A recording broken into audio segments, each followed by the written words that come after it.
रीनू यादव। शुरुआत करेंगे भोपाल की बड़ी खबर के साथ, जहां पर बरकतुल्लाह विश्वविद्यालय एक बार फिर से विवादों में छाया हुआ है। दरअसल छात्राओं ने हॉस्टल वार्डन पर गंभीर आरोप लगाते हुए कहा कि वार्डन ने उन्हें मंदिर जाने से रोका है और कहा है कि मंदिर जाने के लिए परमिशन लेनी होगी और ना लेने पर हॉस्टल से बाहर कर दिया जाएगा। वहीं इस मामले को लेकर एबीवीपी छात्रों में गुस्सा है, जिसे लेकर आज वो राम धुन का आयोजन करेंगे। बड़ी खबर भोपाल से है, जहां पर बरकतुल्लाह विश्वविद्यालय एक बार फिर से विवादों में छाया हुआ है। दरअसल छात्राओं ने हॉस्टल वार्डन पर गंभीर आरोप लगाते हुए कहा कि वार्डन ने उन्हें मंदिर जाने से रोका है और कहा है कि मंदिर जाने के लिए परमिशन लेनी होगी।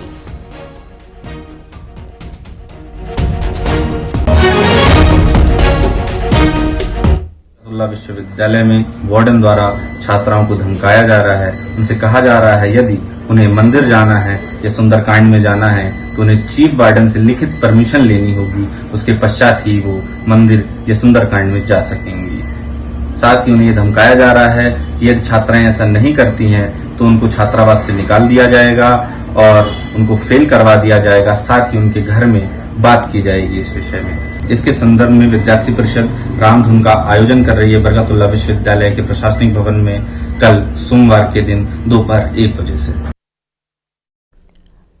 भोपाल से खबर है, जहां पर बरकतुल्लाह विश्वविद्यालय एक बार फिर से विवादों में छाया हुआ है। दरअसल छात्राओं ने हॉस्टल वार्डन पर कई गंभीर आरोप लगाते हुए कहा कि वार्डन ने उन्हें मंदिर जाने से रोका और कहा कि मंदिर जाने के लिए उन्हें परमिशन लेनी होगी और परमिशन ना लेने पर हॉस्टल से बाहर कर दिया जाएगा। वहीं इस मामले को लेकर एबीवीपी छात्रों में गुस्सा है, जिसे लेकर आज वो रामधुन का आयोजन करने वाले हैं।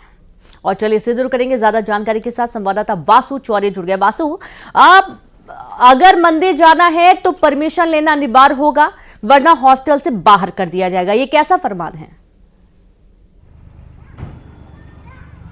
हाँ बिल्कुल, देखिए दरअसल पूरा मामला ये है कि बीते दिनों बरकतुल्लाह यूनिवर्सिटी में एक धार्मिक आयोजन हुआ था। जो सूत्रों के हवाले से जानकारी मिली है, उसमें जो हॉस्टल की वहाँ की रहने वाली छात्राएं वो शामिल हुई थी और जो हॉस्टल में वापस एंट्री का तय समय शाम 7 से 7:30 बजे के बीच वो तब तक नहीं पहुँच सकी थी। और इसी बात को लेकर जो वहाँ के वार्डन है, जो अधिकारी हैं, उन्होंने छात्राओं को जमकर फटकार लगाई थी और ये कहा था कि अगर देरी होती है और अगर किसी वजह से आप समय पर नहीं पहुँच पाते हैं तो आपको जो है प्रशासन को सूचित करना पड़ेगा और जो अनुमति है वो लेने का काम करना पड़ेगा, ताकि जो एक हॉस्टल का और जो डिसिप्लिन है वो मेंटेन रहे। लेकिन जो छात्रा है उनका साथ में ये भी आरोप है कि हमारे साथ दुर्व्यवहार किया गया, अभद्रता की गई, हमें डराया गया, धमकाया गया, मंदिर जाने से पहले पूछने की जो बात है वो कही गई, अनुमति लेने की जो बात है वो कही गई। बहरहाल देखना होगा कि इस पूरे मामले को लेकर विश्वविद्यालय प्रशासन का क्या कुछ रुख होता है। और अब इस पूरे मामले ने सियासी तूल भी जो है वो पकड़ लिया। इस मामले के विरोध में आज अखिल भारतीय विद्यार्थी परिषद के जो छात्राएं हैं, जो कार्यकर्ता हैं, वो बीयू पहुंचेंगे और वहां पर 1 बजे रामधुन का आयोजन करेंगे और रामधुन के जरिए एक विरोध प्रदर्शन करते हुए जो अखिल भारतीय विद्यार्थी परिषद के कार्यकर्ता हैं वो नजर आएंगे। इससे पहले भी एक बार विश्वविद्यालय प्रशासन जो है वो मूर्ति स्थापना को लेकर विवादों में घिरा था, जब भी वहां पर तमाम तरीके की जो बयानबाजी हुए थे और फिर हालांकि बाद में विश्वविद्यालय को परमिशन देनी पड़ी थी और अब एक बार फिर से जो यूनिवर्सिटी है वो विवादों में घिर गई है। बहरहाल इस तरीके का कोई लिखित आदेश नहीं जारी हुआ है कि अगर मंदिर जाना है या पूजा करना है तो लिखित परमिशन लेनी पड़ेगी। मौखिक तौर पर ऐसा कहा गया है। ये जो तमाम आरोप है वो लग रहे हैं साफ तौर पर वार्डन की ही मनमानी समझ में आ रही। वासु, बहुत शुक्रिया, आप लगातार जुड़े रहिए, आगे भी आपसे जानकारी लेंगे और इस तरीके से वार्डन की मनमानी का पूरा घटनाक्रम है, देखना है कि इस पे क्या कोई एक्शन भी लिया जाता है। आगे बढ़ेंगे। मध्य प्रदेश में उपचुनाव में प्रचार का दौर आज थम जाएगा। दिग्गज नेता प्रचार के अंतिम दिन ताकत झोंकेंगे। मध्य प्रदेश की विजयपुर और बुधनी सीट पर मुकाबला होना है। विजयपुर सीट से बीजेपी के रामनिवास रावत और कांग्रेस से मुकेश मल्होत्रा आमने सामने हैं, तो वहीं बुधनी सीट से बीजेपी के रमाकांत भार्गव और कांग्रेस से राजकुमार पटेल के बीच मुकाबला होना है। तो उपचुनाव का शोर आज शाम थम जाएगा और इसके पहले प्रचार के अंतिम दिन दोनों ही राजनीतिक पार्टियों के दिग्गज पूरी ताकत झोंकने की कोशिश में। मध्य प्रदेश की विजयपुर और बुधनी विधानसभा सीटों पर उपचुनाव होना है और वोटिंग के लिए आज जो चुनावी शोर है वो शाम तक थम जाएगा और इसके बाद जो नेता है वो सिर्फ डोर टू डोर कैंपेन ही कर पाएंगे। इसके पहले दोनों ही पार्टियों की तरफ से दिग्गज पूरी ताकत झोंकने की कोशिश।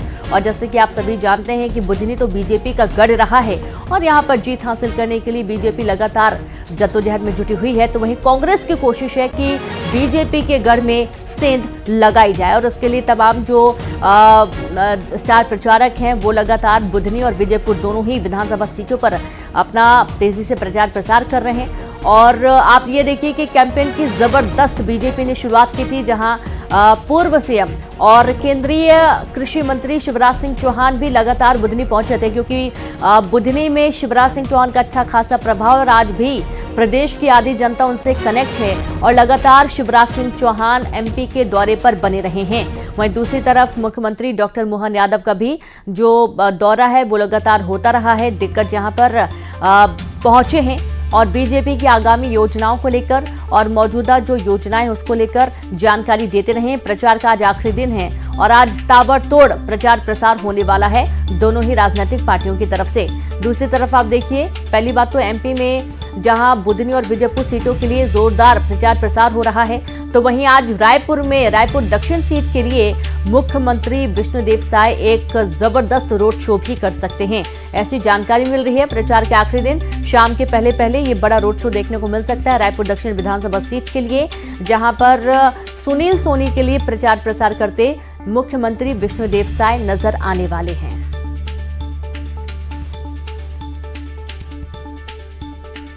और चलिए से दूर करेंगे भोपाल से संवाददाता वासु और युगल तिवारी रायपुर से जुड़ गए हैं। तो पहले तो वासु आपके पास आते हैं, दो प्रमुख सीटें और आज शाम तक प्रचार का शोर थम जाएगा। निश्चित तौर पर देखिए, बुधनी और विजयपुर बीजेपी और कांग्रेस की साख दोनों ही जगह दांव पर लगी हुई है, क्योंकि बुधनी शिवराज सिंह चौहान का क्षेत्र है और लगातार वो वहाँ से जीते। और अब साख का सवाल इसलिए बन चुका है क्योंकि इस बार शिवराज सिंह चौहान नहीं बल्कि रमाकांत भार्गव वहाँ से बीजेपी का चेहरा है जो उम्मीदवार के तौर पर उतरे हुए हैं। राजकुमार पटेल कांग्रेस के पुराने नेता, कई बार चुनाव लड़ चुके हैं, एक बार फिर चुनावी मैदान में है।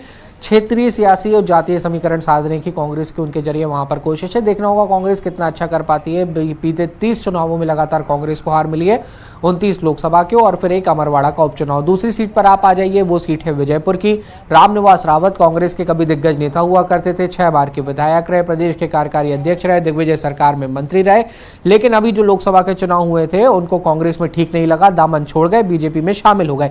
बीजेपी में शामिल हुए तो उन्होंने बीजेपी ने वन मंत्री बना दिया और अब रामनिवास रावत बीजेपी की टिकट से पहली बार विजयपुर का चुनाव लड़ रहे हैं। मुकेश मल्होत्रा जो आदिवासी समाज से आते हैं, आदिवासी नेता हैं, वो वहां से उनके सामने उम्मीदवार रहेंगे और बड़ा आदिवासी समुदाय जो है वो विजयपुर में रहता है। इसके अलावा जो दलित वोट है और अन्य जो जातीय और क्षेत्रीय जो सियासी समीकरण है, कांग्रेस की कोशिश है उनको साधा जाए और एक जीत दर्ज जो है वो वहां पर की जाए। विजयपुर में जो स्थिति फिलहाल समझ में आ रही है, बड़ा कांटे का मुकाबला है बीजेपी और कांग्रेस के बीच में। बुधनी में जो है बीजेपी अक्सर मजबूत नजर आती है, लेकिन इस बार कांग्रेस दावा कर रही है कि हम वहां पर अच्छा प्रदर्शन करेंगे।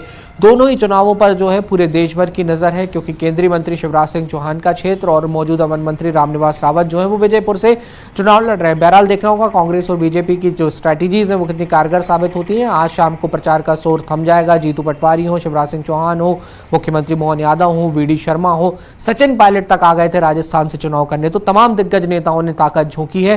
किसकी मेहनत सफल होगी ये जनता 13 तारीख को जब मतदान करने जाएगी तो वो वहां पर तय करने का काम करेगी। जी बिल्कुल, और साथ ही हमारे साथ युगल तिवारी भी जुड़े हुए। युगल, रायपुर दक्षिण का उपचुनाव बहुत ही महत्वपूर्ण है, बीजेपी का गढ़ है और ऊपर से देखा जा रहा है कि आज शाम प्रचार थमने के पहले मुख्यमंत्री एक बड़ा रोड शो कर सकते हैं।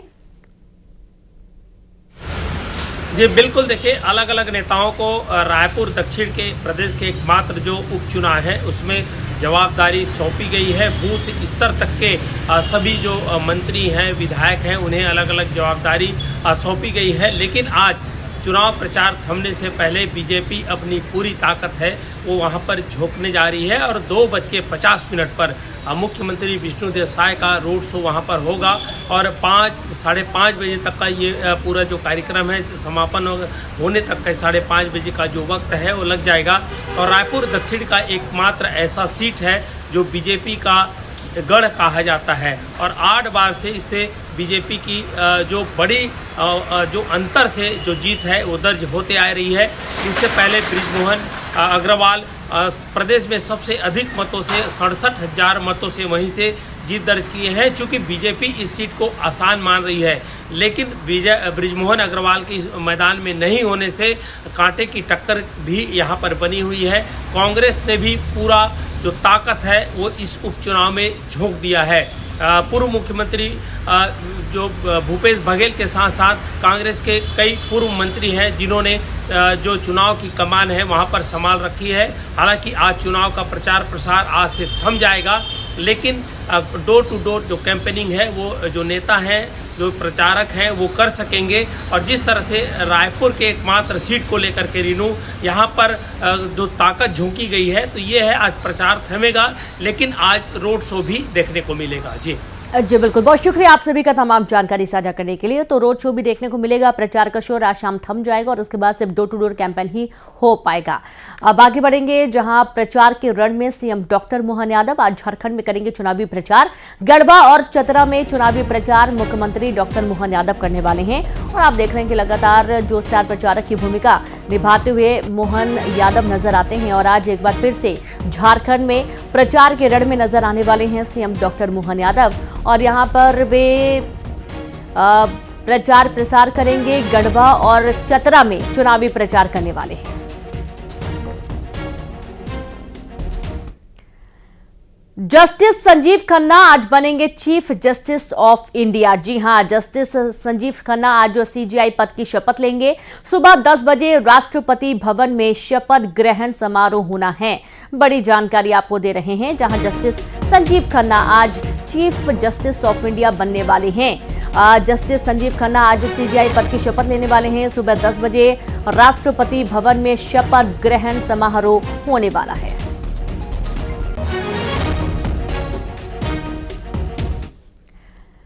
और चलिए कुछ और अहम खबरों का जिक्र करेंगे। बात करेंगे शिवपुरी से बड़ी खबर की, जहां धोखाधड़ी करने वाले पति पत्नी गिरफ्तार कर लिए गए हैं। शिवपुरी के राम नारायण कुशवाहा से की थी धोखाधड़ी। शेयर बाजार क्रिप्टो करेंसी के नाम पर ठगे थे 8 लाख रुपए। दिल्ली से संदीप और पार्वती चतुर्वेदी गिरफ्तार हुए। हरियाणा के रहने वाले हैं संदीप और पार्वती चतुर्वेदी। अब तक 5 करोड़ से ज्यादा की ठगी कर चुके हैं। तो बड़ी जानकारी आपको दे रहे हैं शिवपुरी से, जहां धोखाधड़ी करने वाले पति पत्नी गिरफ्तार हो चुके हैं। शिवपुरी के राम नारायण कुशवाहा से की थी ठगी। शेयर बाजार क्रिप्टो करेंसी के नाम पर 8 लाख ठगे थे। संवाददाता अशोक अग्रवाल जुड़ गया। अशोक, किस तरीके से गिरफ्तारी हुई है? देखिए, मैं आपको बता दूं, शिवपुरी के रहने वाले रामनारायण कुशवाहा जो शिवपुरी के फिजिकल थाना क्षेत्र में आरके पुरम कॉलोनी में रहते हैं, उनके साथ ये संदीप चतुर्वेदी और पार्वती चतुर्वेदी जो पति पत्नी और हरियाणा के करनाल के रहने वाले हैं, इन्होंने शेयर बाजार में पैसा बढ़ने इन्वेस्ट करके पैसा बढ़ाने और क्रिप्टो करेंसी के नाम पर इनसे कई टुकड़ों में पैसे लिए। लगभग 8,75,000 इनके पास पहुंच गए थे। उसके बाद इन्होंने उनका नंबर ब्लॉक कर दिया था। लंबे समय से वो संपर्क में नहीं थे। तब रामनारायण कुशवाहा ने जब फिजिकल थाना पुलिस में पुलिस की शिकायत की, तो उसके बाद जब पुलिस ने इनकी जानकारी हासिल की, तो वो दिल्ली में महाराणा प्रताप बस स्टैंड के पास होना पाए गए। वहां से उन्हें गिरफ्तार करके शिवपुरी लाया गया, जहां से उन्हें न्यायालय में पेश करने के बाद जेल भेज दिया गया है।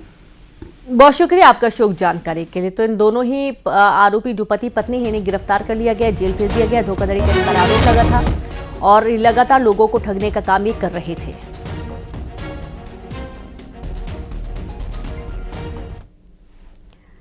ग्वालियर के हजीरा थाना क्षेत्र से एक खबर है, जहां 2 बदमाशों ने दुकान के बाहर खड़े युवक पर ताबड़तोड़ फायरिंग कर दी। युवक ने भागकर अपनी जान बचाई। पूरी घटना सीसीटीवी में कैद हो गई। बहरहाल पुलिस मामले की तफ्तीश में जुट गई है। बड़ी जानकारी ग्वालियर के हजीरा थाना क्षेत्र से है, जहां 2 बदमाशों ने दुकान के बाहर खड़े युवक पर ताबड़तोड़ फायरिंग की और युवक ने भागकर अपनी जान बचाई। पूरी घटना पास में लगे सीसीटीवी कैमरे में कैद हो गई। बहरहाल पुलिस पूरे मामले की तफ्तीश में जुट गई है। तस्वीरें भी आपके सामने देखिए, जब ये फायरिंग की घटना को अंजाम दिया गया, इस दौरान वहां पर दुकान के बाहर एक युवक भी मौजूद था। हो सकता था उसको गोली लग जाती, लेकिन गनीमत रही कि कोई इसमें जख्मी नहीं हुआ है। फायरिंग करने का मामला सामने आया। शिवपुरी से खबर है, जहां पोलो ग्राउंड के पास दबंगों ने युवक की जमकर पिटाई कर दी, जिसका वीडियो भी सामने आया है। तो वहीं पीड़ित की शिकायत पर पुलिस ने केस दर्ज कर लिया है, आरोपियों की तलाश शुरू कर दी है। बड़ी जानकारी आपको दे रही है शिवपुरी से, जहां पोलो ग्राउंड के पास दबंगों ने युवक की जमकर पिटाई की और इसका वीडियो सामने आया है। पीड़ित की शिकायत पर पुलिस ने केस दर्ज कर लिया है, आरोपियों की तलाश शुरू कर दी गई है।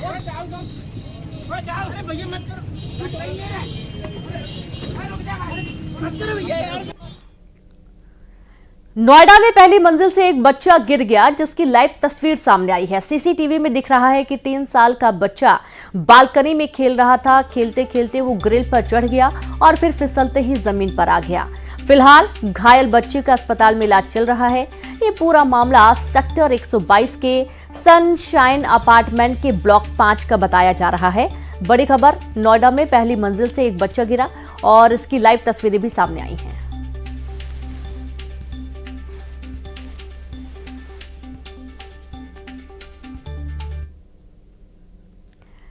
एमपी की राजधानी भोपाल में एक मौत से हड़कंप मच गया। नेशनल लेवल प्लेयर का शव उसके ही फ्लैट में संदिग्ध तरीके से मिला है, जिसके बाद तमाम तरह के सवाल खड़े हो रहे हैं।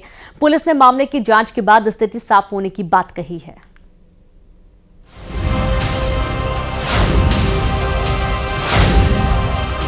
मध्य प्रदेश की राजधानी भोपाल में एक नेशनल प्लेयर की मौत ने हड़कंप मचा दिया है।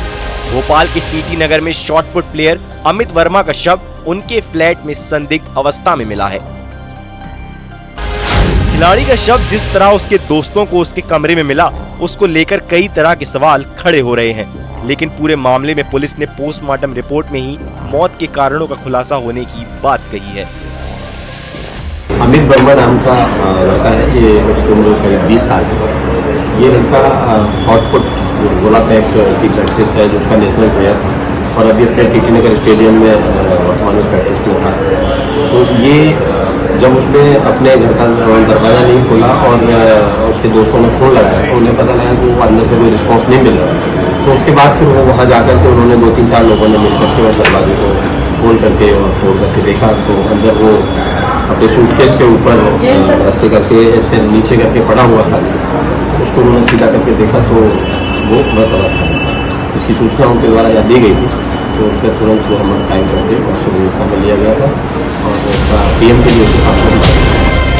मृतक खिलाड़ी अमृत वर्मा की मौत से उसके दोस्तों के साथ पूरा परिवार परेशान है। बता दें, भोपाल में शॉटपुट की प्रैक्टिस कर रहे अमित को इसी साल दिसंबर में भुवनेश्वर में नेशनल चैंपियनशिप खेलने जाना था, लेकिन अमित की उससे पहले ही मौत ने सब कुछ सवालों के बीच छोड़ दिया है, जिसका खुलासा पोस्टमार्टम रिपोर्ट के सामने आने के बाद ही हो पाएगा। Bureau report, news 18। बिलासपुर में आज बड़ा हादसा टल गया। सरकंडा मुक्तिधाम रोड पर बड़ा हादसा टला, जहां फ्लाई ऐश लोड ट्रेलर की टक्कर से बड़ा पेड़ उखड़ गया। हादसे में ड्राइवर की बाल बाल जान बची। हादसे के बाद इलाके में बिजली सप्लाई ठप हो गई। गनीमत ये रही कि ड्राइवर की जान बच गई।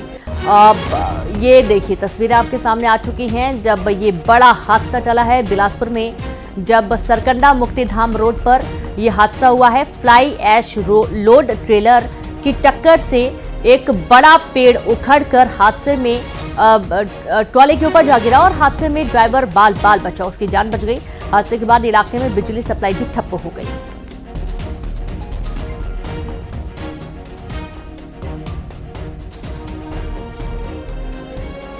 तो ये देखिए, वाहन की टक्कर से पेड़ उखड़कर ट्रक के आगे के हिस्से में जा गिरा।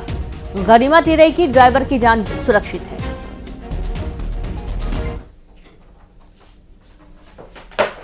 बलौदाबाजार से खबर है, जहां पर वन विभाग ने 5 शिकारियों को रंगे हाथों पकड़ा है। जंगली जानवरों का शिकार करते रंगे हाथों पकड़ा गया। गश्त के दौरान मौके से आरोपियों को पकड़ा गया है। बड़ी जानकारी बलौदाबाजार से, जहां पर वन विभाग ने 5 शिकारियों को रंगे हाथों पकड़ा है। दरअसल जंगली जानवरों का लगातार ही शिकार करते थे और शिकार करते इन्हें रंगे हाथों पकड़ा गया। गश्त के दौरान मौके से आरोपियों को पकड़ा गया है। यही वो 5 आरोपी हैं जो कि लगातार जंगली जानवरों का शिकार कर रहे थे।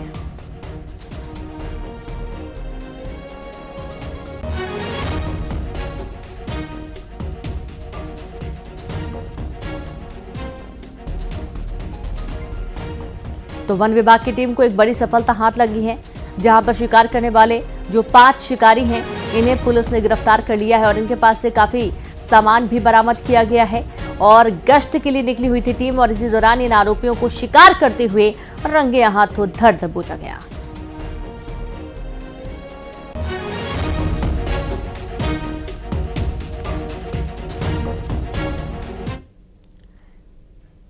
कोंडागांव में न्यूज 18 की खबर का बहुत बड़ा असर हुआ है। न्यूज 18 के ऑपरेशन आबरू का बहुत बड़ा असर हुआ है। दरअसल खबर दिखाए जाने के बाद पुलिस की बड़ी कार्रवाई, जहां पुलिस ने 23 लोगों को हिरासत में ले लिया है। शहर में पहचान छिपाकर ये सभी रह रहे थे। बिहार, बंगाल, उत्तर प्रदेश से आकर ये रह रहे थे। आदिवासी महिलाओं की जिंदगी से खिलवाड़ कर रहे थे। बड़ी जानकारी है कोंडागांव से, जहां पर न्यूज 18 की खबर का बहुत बड़ा असर हुआ है। न्यूज 18 के ऑपरेशन आबरू का बहुत बड़ा असर, खबर दिखाए जाने के बाद पुलिस की बड़ी कार्रवाई देखी गई है।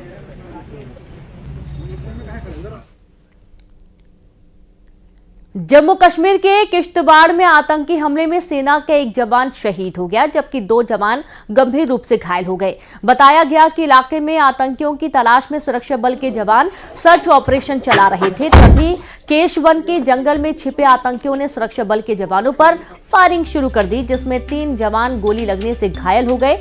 और ये वही इलाका था जहां 3 दिन पहले आतंकियों ने 2 VDG की गोली मारकर हत्या कर दी थी।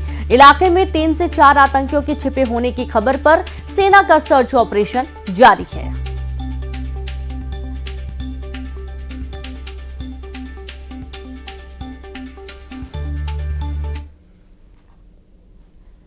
युद्ध के बीच रविवार को यूक्रेन ने रूस पर अब तक का सबसे बड़ा हमला कर दिया है। जानकारी के मुताबिक रूस की राजधानी पर यूक्रेन ने एक के बाद एक ताबड़तोड़ 34 ड्रोन हमले किए हैं। यूक्रेन ने 2022 में रूस के खिलाफ शुरू हुई जंग में अब तक सबसे बड़ा हमला करने का दावा किया है।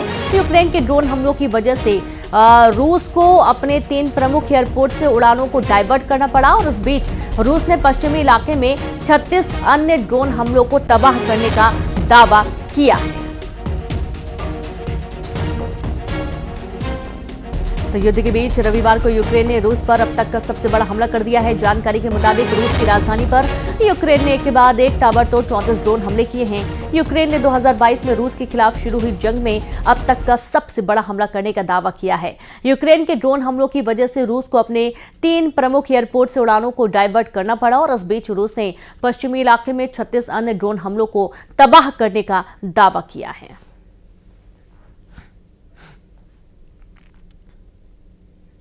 और चलिए अब देखेंगे 20 बड़ी खबरें तेज अंदाज में। उपचुनाव के प्रचार का